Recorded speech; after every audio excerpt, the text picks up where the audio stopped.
Now we'll come to validity. So, to what extent the test is valid means it measures what it should measure. That is the validity. Now, in psychological test, this issue is very uh,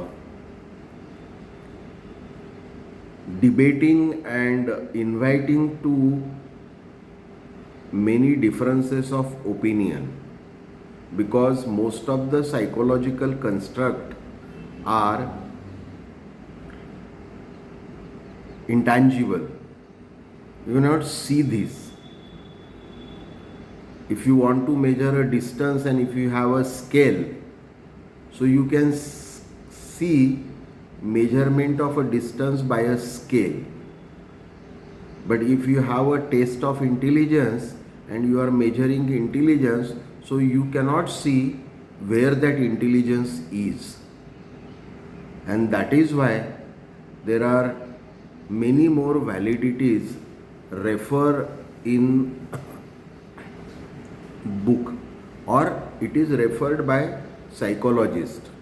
So a test attains maximum level of validity can be considered as a good instrument to measure the concept.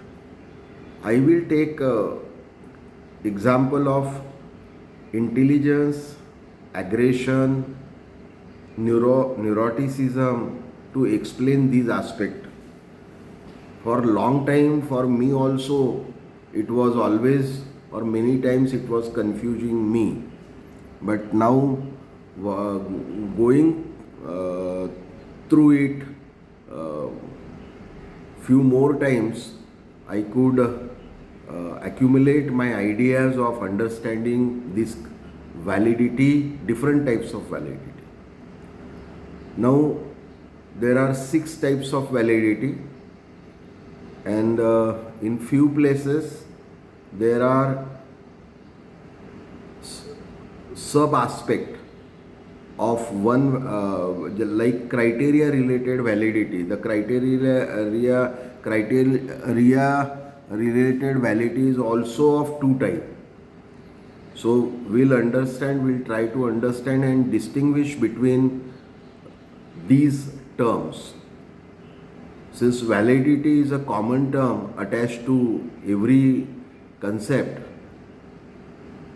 distinguishing it and understanding it will require own expertization. Just by memorizing these aspects, you cannot understand it properly. So let's begin with content validity. Now, the content validity means, see, most of the research is done by McBurney and White, and their research is published in 2007. So what he says about the content validity means whatever the items there are in the test, it measures the theoretical construct for which that test is constructed. Just take the example of standard progressive matrices. Standard progressive matrices has 5 sets A, B, C, D, E, and it has 12 items in each set. Total items are 60. So whether the all 60 item together is able to measure a complete intelligence. If it is so, then the content validity is 100%. But I am telling you, the standard progressive matrices is constructed for measuring trait intelligence. It do not measure the performance intelligence. So of course, if I want to measure a trait intelligence, so SPM is more valid test But if I want to know the performance intelligence, the probably the SPM is not valid to that extent. Then I should go for another intelligence test if I want to know the performance. So SPM can be used for average intelligence people and above average and the genius people appropriately. But whereas if the person is mentally retarded or subnormal, so using test of performance based intelligence is also important, because these tests are available to understand appropriately the human mind, human mindset, human brain. So we can, and brain is very complex, the mindset is very complex. So we cannot simply say that my test measures this lower and that is why it is lower. No, you have to use right test for measuring the right construct in psychology, or right parameter, or you can say right trait in psychology. So content validity means the number of items which are available in a test, validity of those content. Simply whether it measures the same construct which it should measure. Means if I say SPM measures trait intelligence better, so it is good for trait intelligence. And if I say Mullin's intelligence test measures the performance intelligence better, so for knowing the performance intelligence I will use Mullin's test, and for knowing the trait intelligence I will use SPM. So that way we have to understand content validity. Now second is criteria related validity. Now what is criteria related validity? A valid test should relate closely to other measures of the same theoretical concept. Like Ravens has constructed progressive matrices for measuring the levels of intellectual ability. And there are few more psychologists, they have also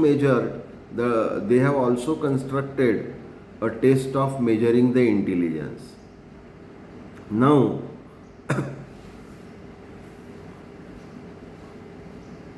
whether, even if these tests are different, whether it measures intelligence or not, if both the tests are measuring intelligence, then we can call those tests as having good criteria related validity.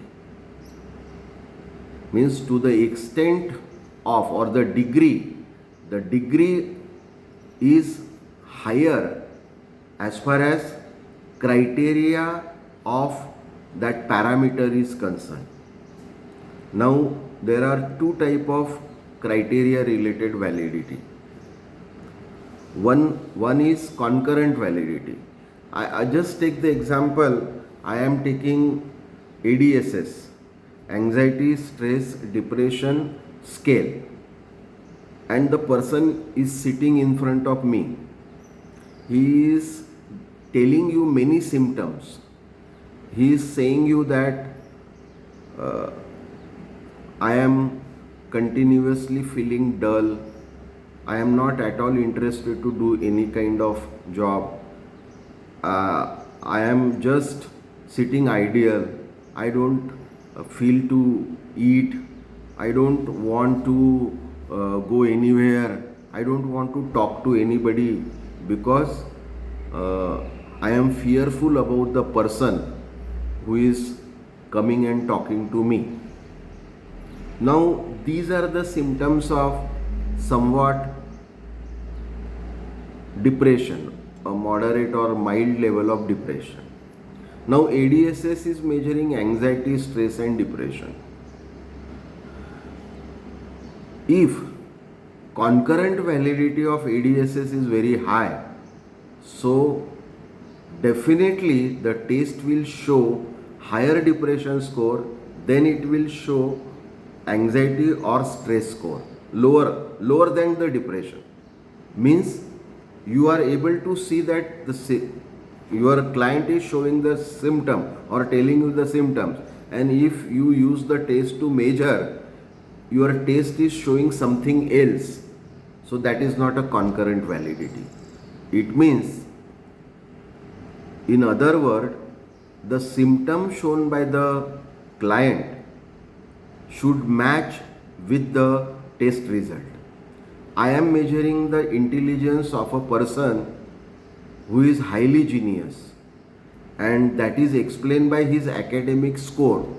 Throughout the person is gold medalist, and my intelligence test giving me the score of below average intelligence. So concurrent validity is very, very poor.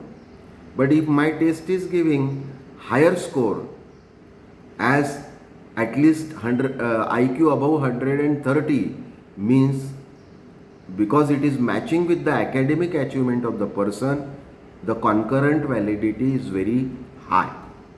Now predictive validity. Predictive validity, in many tests it is needed. For example, particularly in aptitude test, on the basis of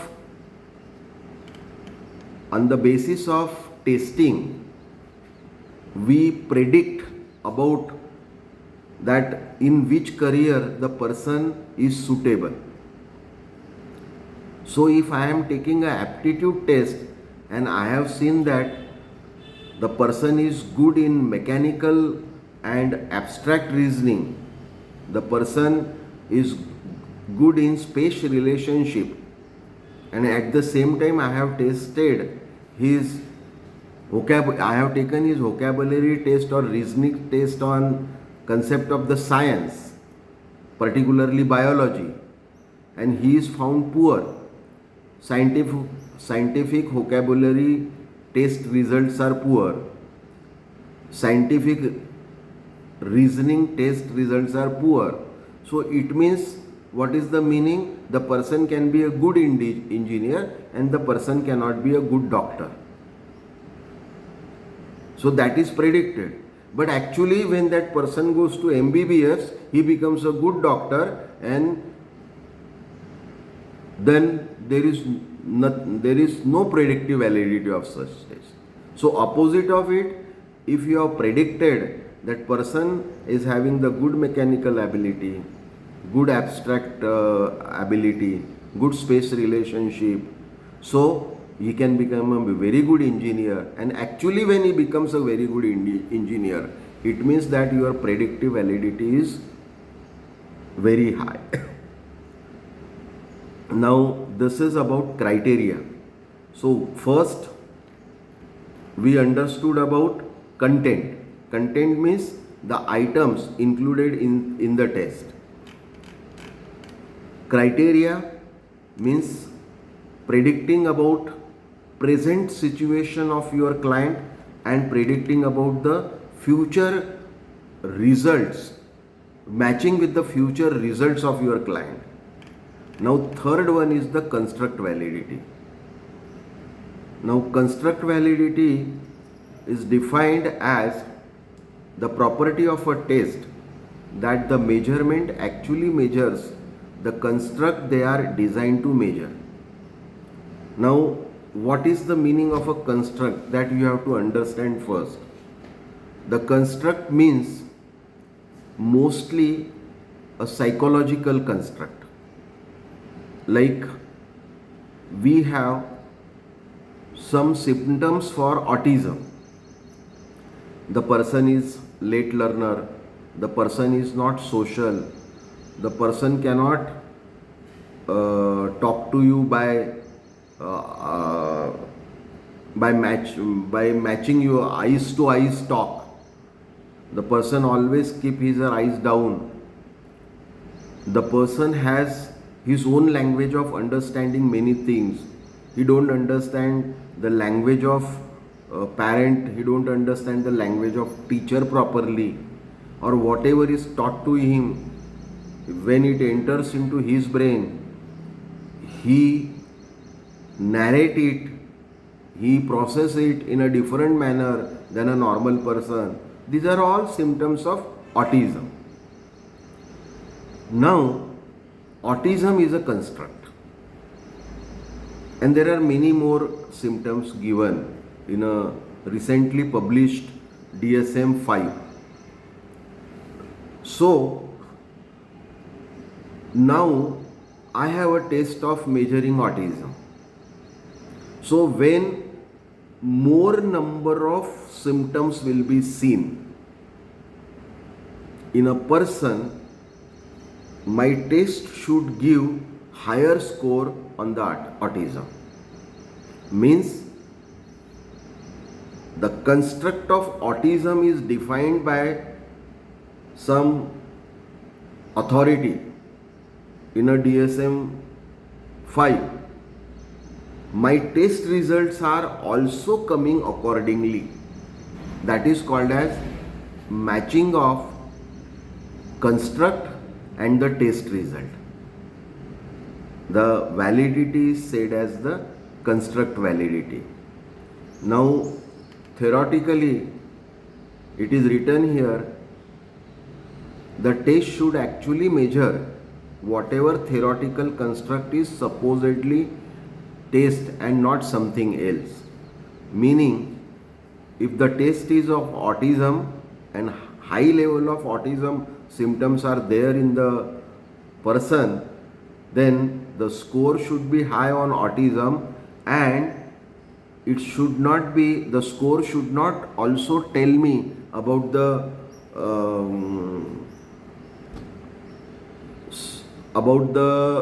self-esteem of a person.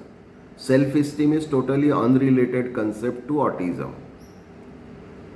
So if that score, if that test has certain items which measures self-esteem also, then probably the construct validity of such test is low. Now, measures what it intend to measure but not measures theoretically unrelated concerns. In simple word, a test of intelligence should not highly incline to measure aptitude. A test of self-esteem should not incline to measure highly self-efficacy. So intelligence and aptitude are related, but by construct, intelligence is a having G factor, impact of G factor more, whereas in aptitude, impact of S factor is more. So test should give me the result accordingly. If it is a test of aptitude, it should show me the impact of S factor better, and if it is a test of intelligence, it should show me the impact of G factor better in my test result. And third point is prove useful in predicting results related to theoretical concept. Means whatever the score will be obtained, higher score, so the construct should be betterly inbuilt in the mind. For example, my test is showing a IQ of 135. So I have measured it for intellectual ability. So my client should prove that his intellectual ability is high and he can use that ability anywhere. That should be proved. That is called as construct validity. Now, within the construct validity, there are two subtypes given: convergent validity and discriminant validity. Now, convergent means the extent to which it is correlated with other measures which is theoretically predicted to correlate. I will tell you about two tests which I understand somewhat better. One is Big Five test and second is EPQ, Eysenck Personality Questionnaire. Now both a test has neuroticism as a common factor. In Big Five also neuroticism is major, and in Eysenck Personality Questionnaire neuroticism major. Now, if a score of EPQ on neuroticism and the score of Big Five on neuroticism is highly correlated, almost it should be above 0.90. So then the convergent validity of the test is high. Now convergent validity of a test is always given when some researcher construct a new test on the psychological construct for which the tests are already available. Means SPM is available from long time. Now somebody is designing a new test of intelligence in 2020. So he has to ensure convergent validity with SPM. That is the meaning actually. Now discriminants validity. I will tell you the discriminant validity in the same example, Big Five and EPQ. If you will go to learn the Big Five and EPQ, in a Big Five, 5-point answers are obtained. Means a scale is used is Likert scale for operationalization, like strongly agree, agree, disagree, strongly disagree, in between neutral. And whereas in Eysenck Personality Questionnaire, the answers are obtained on a nominal scale, yes or no. Even then, this is discrimination. Means the procedure in one test is different than the procedure in another test. Means operationalization of the test is different. Even though the neuroticism which is measured in both the tests will be observed as good as same. This is my personal experience. I have taken Big Five test and EPQ on same client and observed that a client has recorded higher level of neuroticism by EPQ, also have shown higher level of neuroticism by Big Five. So that is a discriminant validity. Means though the operations in the test are different, it is valid. It is a valid measure of a neuroticism. Now face validity. Face validity refers to what appears to measure superficially. Now face value, this word is very common. From the face value, the word face validity might be designed. What is a face value? Now you go for interview, you give the interview, your interview is successful, and then recruiter bargains with you about the salary. So whatever the salary offered to you by an employer is your face value. In fact, in reality, you may have a better caliber, you may have a good level of caliber. However, your employer is deciding how much salary or how much remuneration to be given to you. So your face value is determined by the employer, and that is called as your face value. Face value, this concept is also used in share market.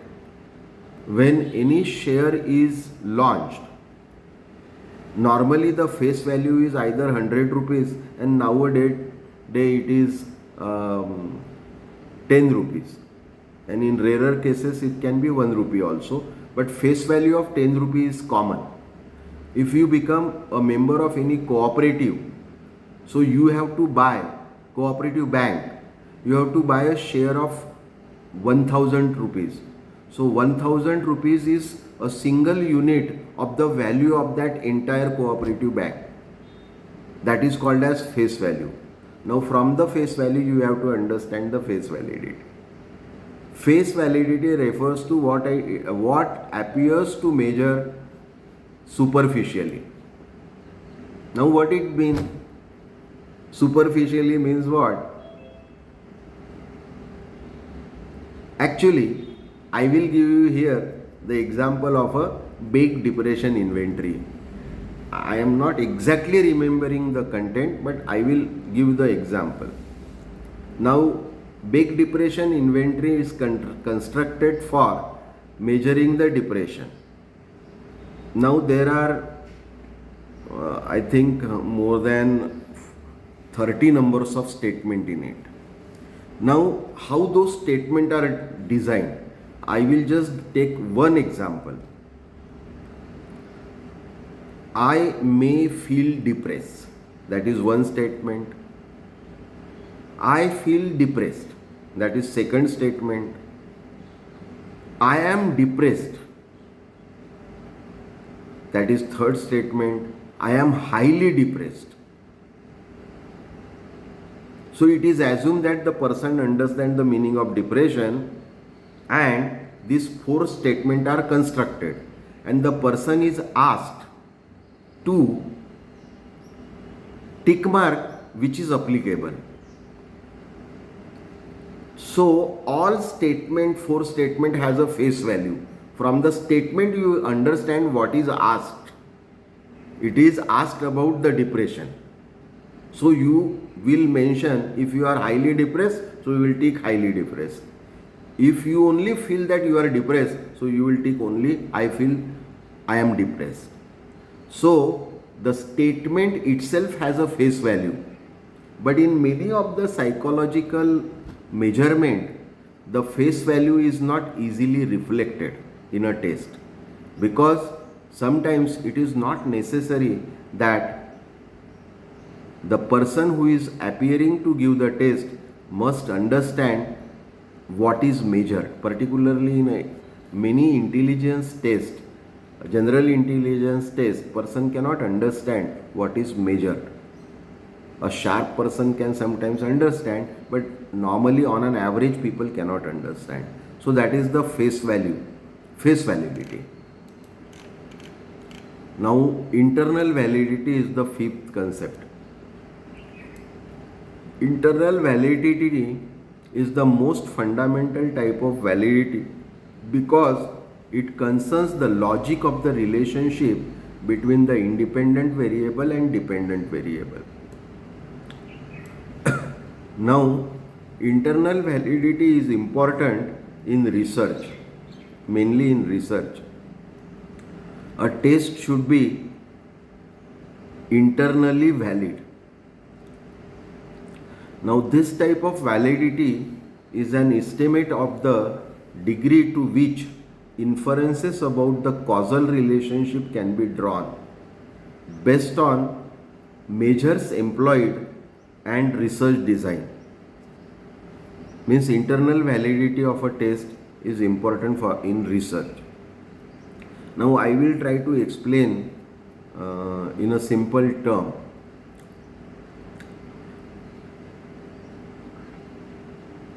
Aggression and mood disturbances.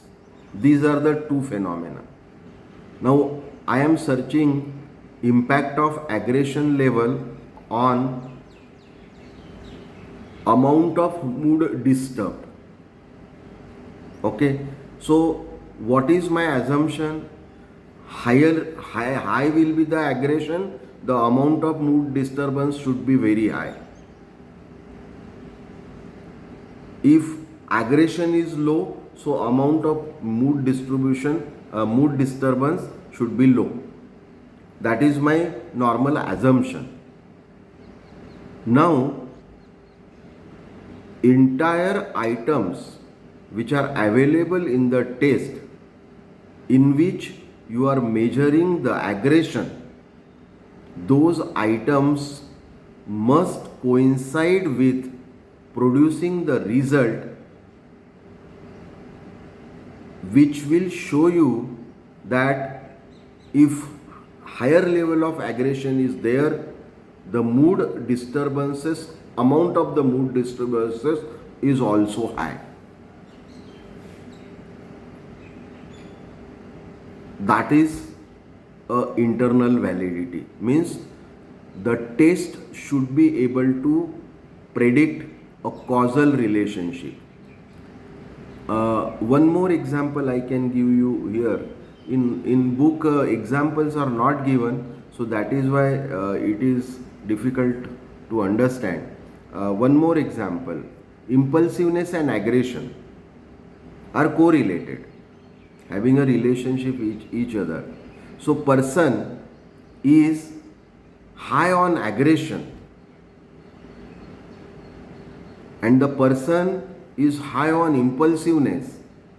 So if a score of impulsiveness is correlated with the score of aggression, it should be very high. It should be high. The relation should be very high. So then that way we can say that the internal validity of test is good. Now there are many threats to the internal validity.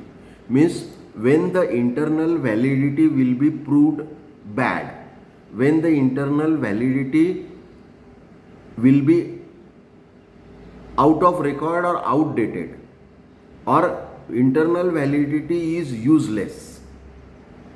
So there are 9 various aspects given which can be considered as threat to internal validity. Now I must tell you, many of the tests constructed before 30 years and 40 years, their internal validity is almost lost. I can tell you from one example. Recently in one PhD thesis, one of my student has collected data on creativity, verbal creativity test of Bakar Mehendi. It is a Indian adaptation of a most popular American test of creativity. Now the test is good. When we started scoring the test, what we have observed that none of the response was matching with the responses given in the original test for scoring. Means highly creative response, score 5 marks, and that response was written. But in a recent period, the student who have given the responses were not matching. Then I thought how it is possible. So then I realized that in 1970s and 60s there was no mobile, there was no internet, there was no social media, there was no WhatsApp, Facebook, etc., Instagram, etc. And I have taken a test of 8th standard student. So 8th standard student means hardly 12 to 13 years. So these students are born 2006 or 2007. So from their birth itself, they are nurtured in a different environment. So their creativity will be reflected in a different statement. They were creative, but their statement was different, which was not matching with the statement given in the test of creativity. So that way, in other words, I can say it was probably history, because historically that test is old, and that is why it is better to construct your own test in a recent era, that is, or use most recent test. Now, threats, confounding effect, selection biases, history of the test, maturation, repeated testing, instrument change, regression towards mean, mortality, diffusion, compensatory rivalry, experimenter bias. So these are given in detail in the book. So I will not read it for you. But if you have any difficulty, I will definitely explain it to you. You read it and ask me the difficulty. Now, external validity. This is the last one.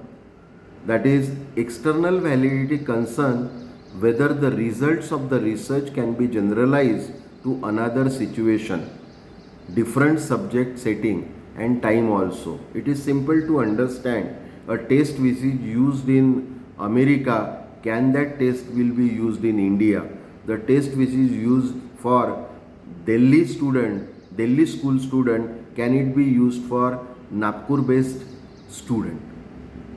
So situation, change of subject, change of testing situation, change of time, etc.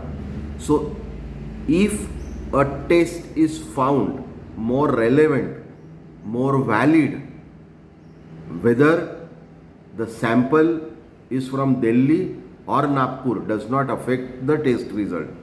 Whether the sample is from whether the sample is tested in summer or winter does not affect the test result. If the test results are obtained under AC room, AC classroom or non-AC classroom, the test result will not affect.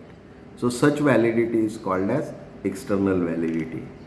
And there are lots of threads also written about the external validity, that is aptitude treatment interaction, situation, pre-test effect, post-test effect and Rosenthal effect.